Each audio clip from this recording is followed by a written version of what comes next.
त्यक्त्वोत्तिष्ठ परन्तप त्यक्त्वोत्तिष्ठ परन्तप।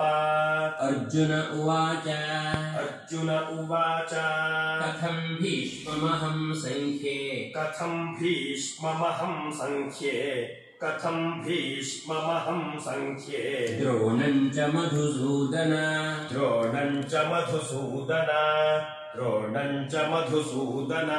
इषुभिः प्रतियोत्स्यामि इषुभिः प्रतियोत्स्यामि इषुभिः प्रतियोत्स्यामि। पूजार्हा वरिसूदन पूजार्हा वरिसूदन पूजार्हा वरिसूदन।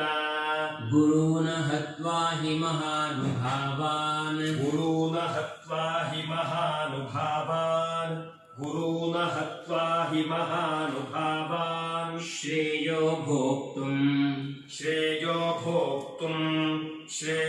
भोक्तुम् भैक्ष्यमपीह लोके भैक्ष्यमपीह लोके भैक्ष्यमपीह लोके।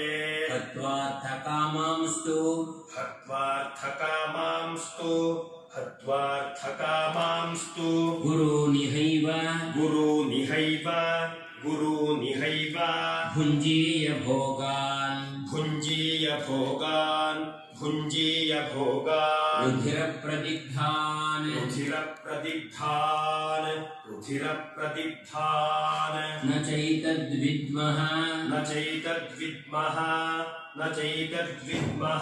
कतरं नो गरीयो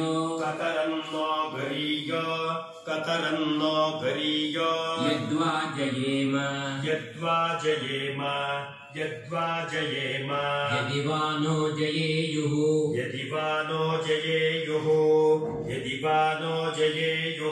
यानेव हत्वा न जिजीविषामः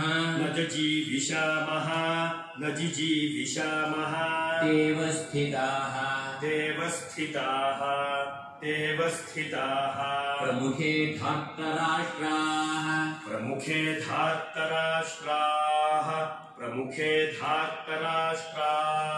कार्पण्यदोषोपहतः स्वभावः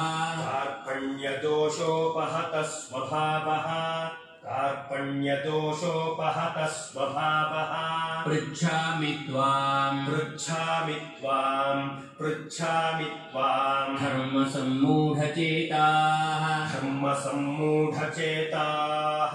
धर्मसम्मूढचेताः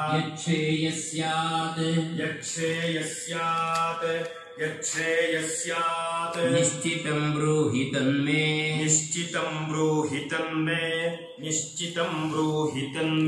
शिष्यस्तेऽहम्